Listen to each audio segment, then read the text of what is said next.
Hello, welcome to a special edition of Women's Business Report. I'm guest host Veseth, Managing Partner of DesignBar.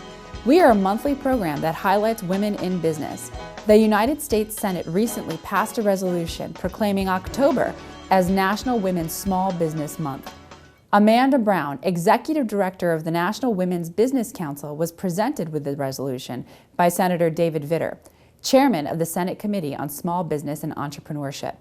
We stopped by Ms. Brown's office, where she was kind enough to share the resolution with us. October, whether or not you know it, is National Women's Small Business Month, and I wanted to actually show you this really beautiful resolution that I got presented to me at an event down in New Orleans last week.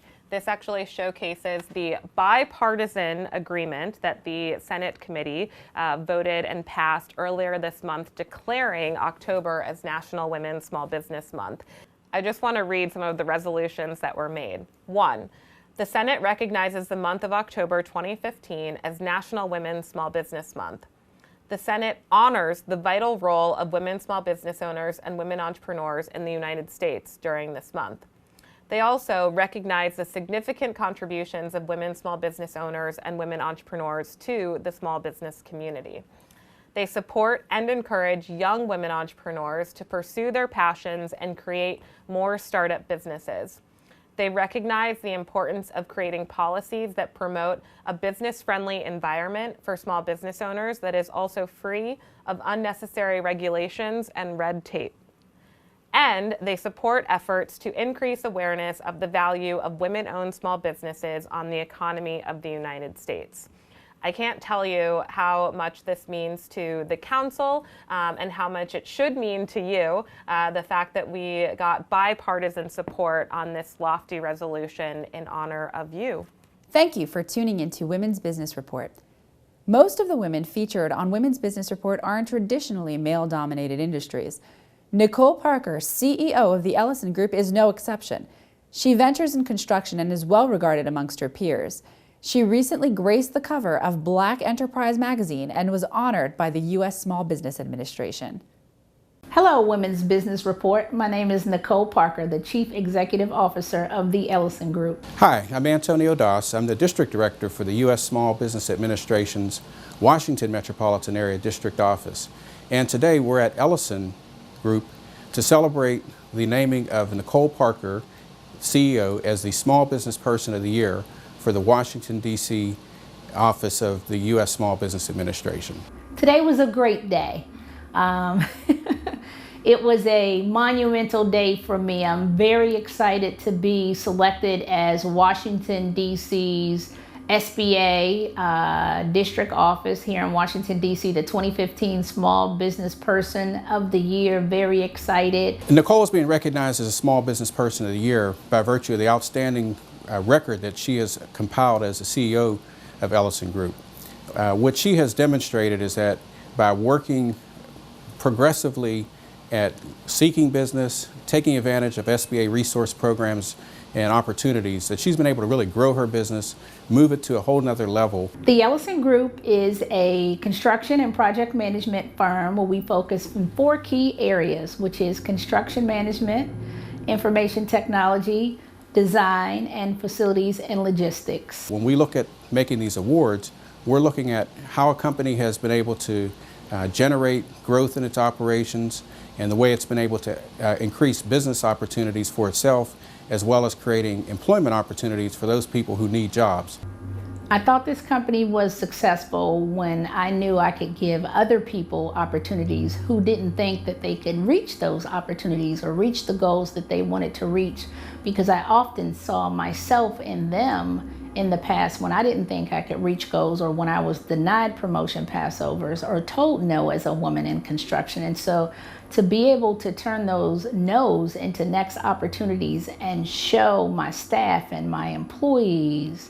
Working with a female CEO is the most amazing experience that I've had so far, because actually all of my professional experiences have been working for male CEOs, as architecture is an industry that is heavily dominated by white males, and as a double minority in the profession, working with someone who looks like me, who has experiences similar to me, and who also encourages me, makes a big difference in terms of me wanting to do that much better. Anyone would love to work for Elocen because of our corporate culture. We're one big family.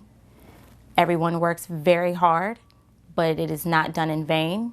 Everything you do is appreciated from the top to the bottom. No one is bigger than anyone else. We all share the same goals, and that's just to do great work, wonderful work ethic, and do the best thing that we can do.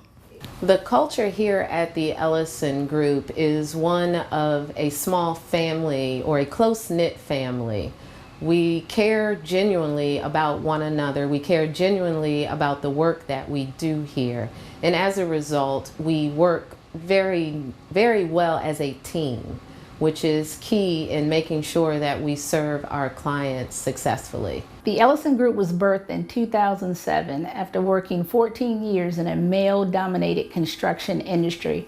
As a female, I was denied many promotion passovers and often told, a woman in construction, that's not your job and you can't do it. So I took my nose and turned those into next opportunities and decided to launch the company.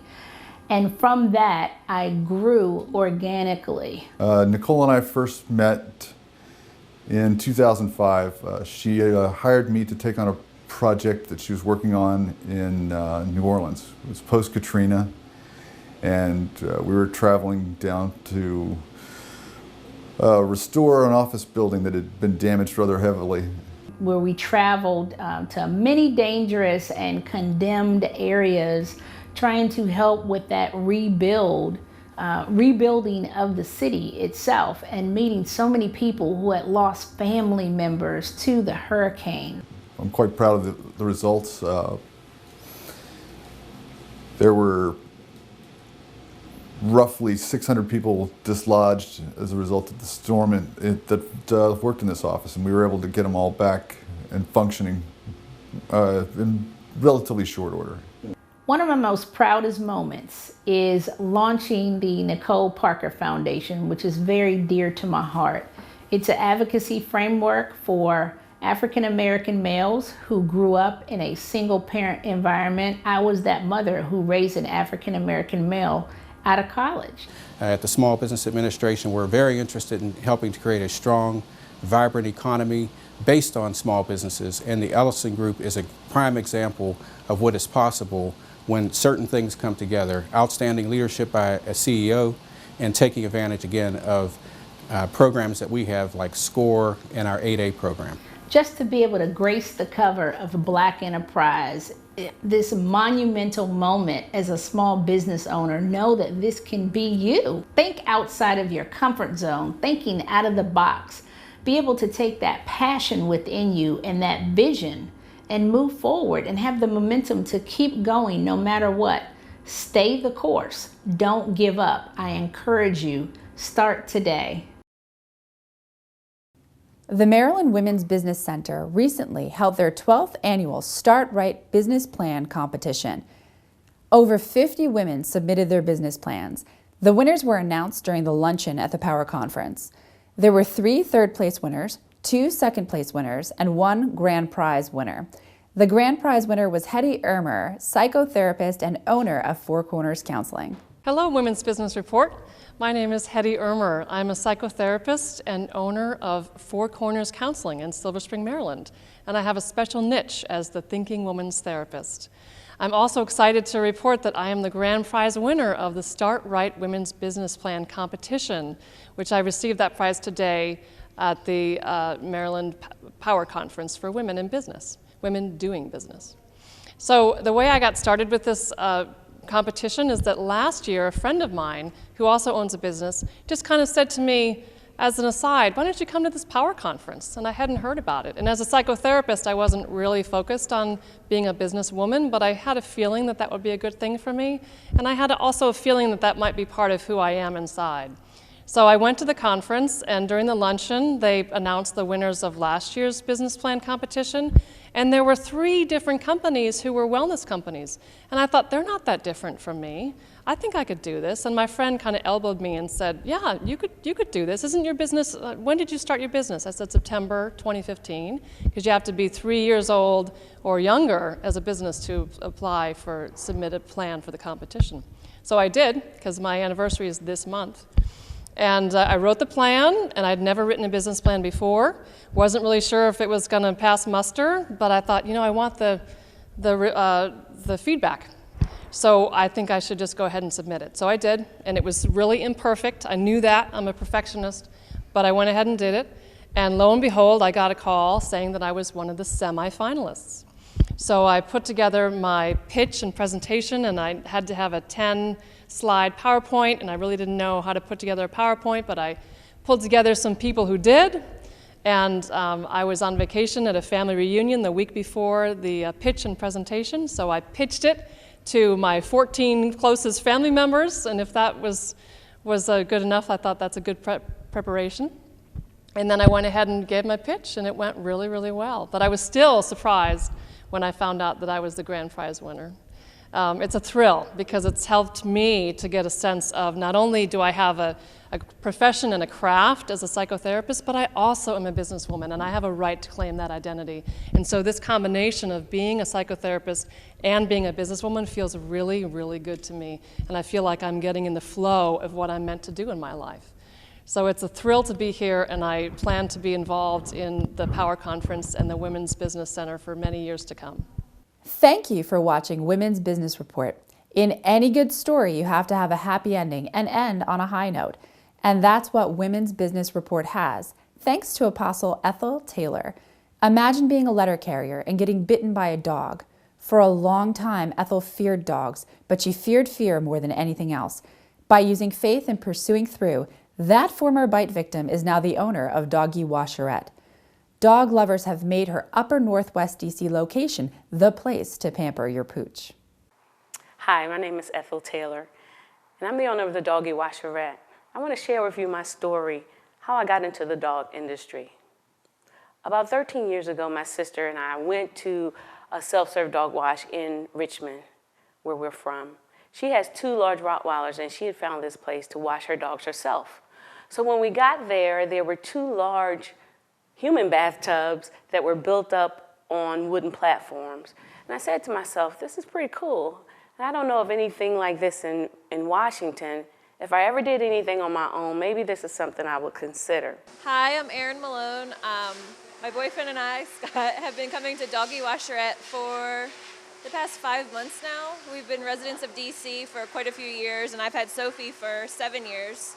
But we have had some issues at other dog washing facilities where you pay them nearly $100 to wash your dog, and maybe you don't quite trust the people and you get your dog back and they're still wet. So we thought we'd give this place a try, and Ethel was amazing. When I met her, she hung out with Sophie. She took her in the back for a while and just got acclimated with her, and then she washed her, called me, I come pick her up, and she looked and smelled wonderful. So I was instantly hooked. Doggy Washerette is a self-serve dog wash where you can come and wash your dog yourself.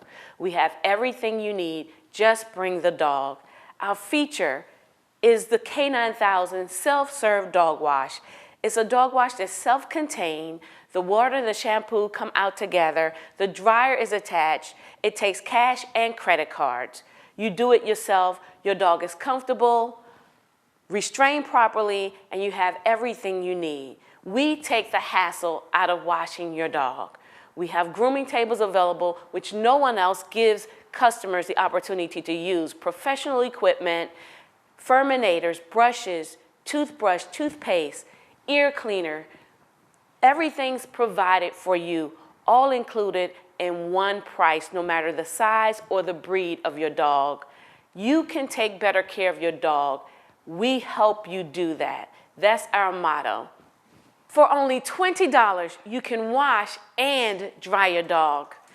We say around here, just bring the dog. We have everything you need. We have towels, specialty shampoo, shampoo brushes, ear cleaner, cotton swabs. We have furminators. If your dog's shedding all over your house, come here and use ours. Also, we have professional grooming equipment that you can borrow so you don't have to go out and buy it yourself. Toothbrushes, doggy toothpaste. Never brush your dog's teeth with your toothpaste. We also have hand dryers in case your dog's more sensitive to noise. We even have cologne and baby powder cologne for puppies, and disposable aprons so you don't get wet. Another aspect of my business that I think is very special is the therapeutic grooming, which goes beyond just a cute breed cut, but truly trying to meet the dog where he has need as far as his skin and his coat are concerned, whether it be extremely oily, whether it be extremely dry. I have 3 different regimens that I will pull from to meet your dog at his need and to truly get him into a better place as far as the health of his coat and skin, as well as the cuteness of the cut. He's a little too big and a little too frisky to have at the house. And we had him out in the woods today, and he got into a few things, so nice to have him clean and fresh, especially since when it's cold like this, he likes to hop into bed at night. So having a clean, nice smelling dog jumping into bed might be a little better than the kind of skunky one. We'll see. Right now we're into our 2nd year of grooming services, and over 400 full groom clients I have at the moment. So God has blessed us, and the self-serve continues to grow, the full grooming continues to grow. Joy is our ambassador, and she was recently certified as a therapy dog. So she goes out into the community, to nursing homes, to hospitals, and she brings joy to all those who know her. All of our customers love her, and they look forward to seeing her when they come to the Doggy Washerette.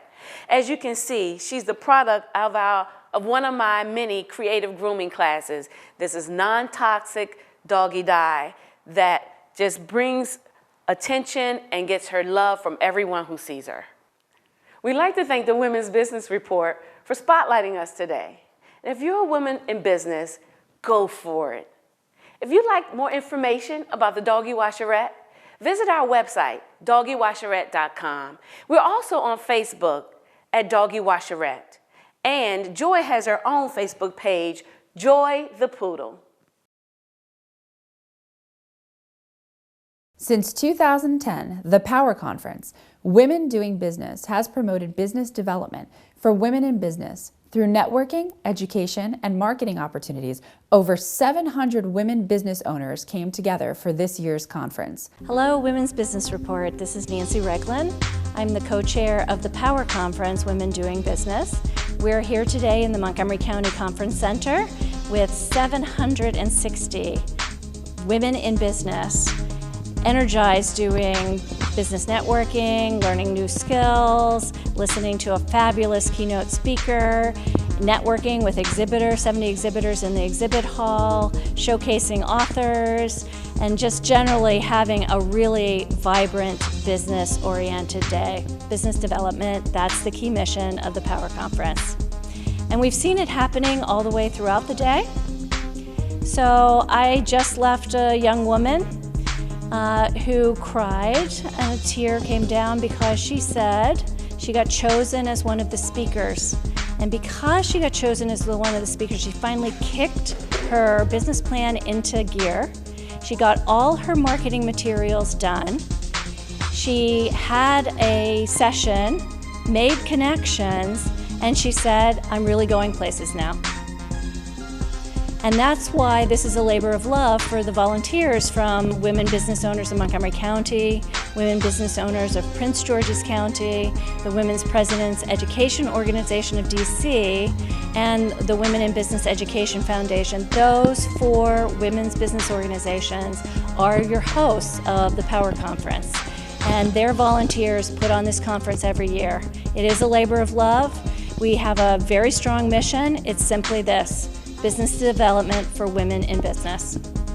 And everything we do is focused on doing that and creating all those collisions that you want to happen, where people will connect with people, that they'll learn the skills that they need to learn to really advance their career or advance their company business, and we think we're actually pretty successful at that just by listening to some of the stories that people tell us.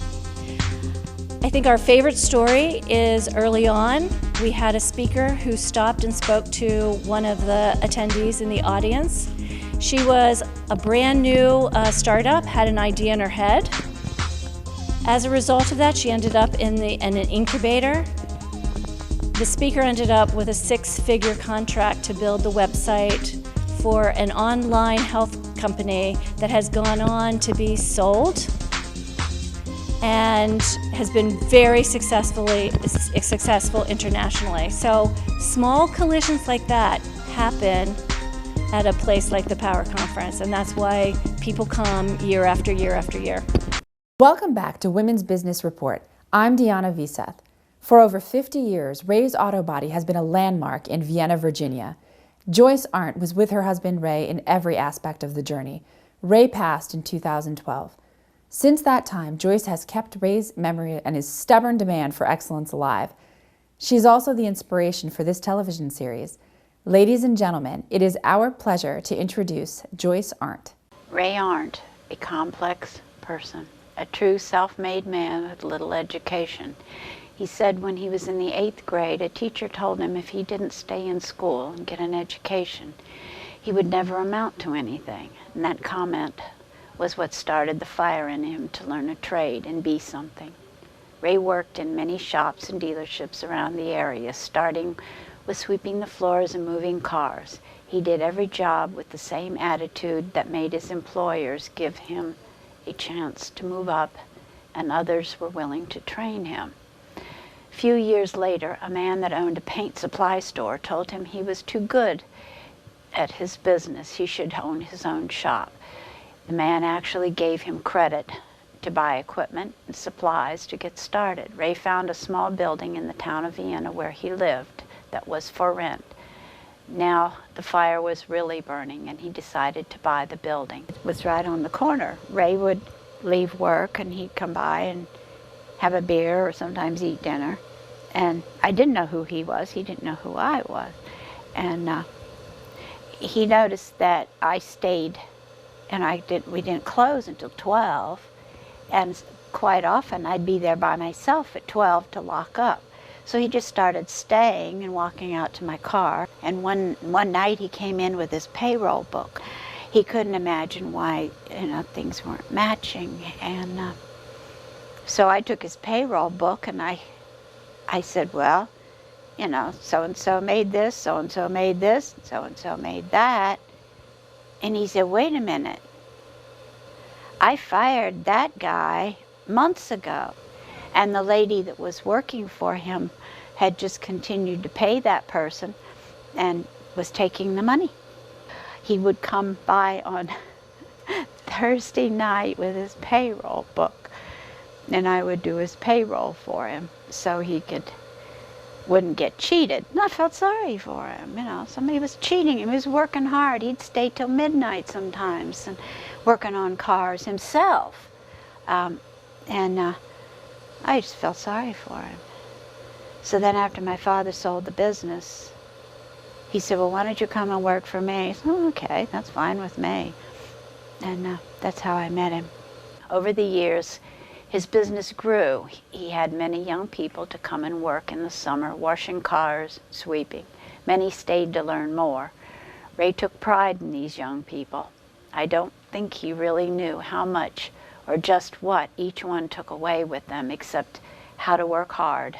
He grew his business from a small 3-bay building in 1963 until 2000, when he was able to build a new shop just down the street. He was the proudest person I've ever seen. Every brick, I swear to God, I think he touched every brick that went in it. Just the way he did things, you do it right or you don't do it at all. So he was very difficult to work with. He never cheated anyone. He always said every car should be repaired as if it was his own. He never wanted to do anything halfway. He would just say, fix it right or not at all. Always just the ordinary guy, hard work, drink a little beer, and treat everyone the same. I ran the office, really. When he first started, it was a little cubby hole up here, a little like slanted floor. That was it. The office was about as big as the bathroom in there, and I just accidentally ended up helping him. He was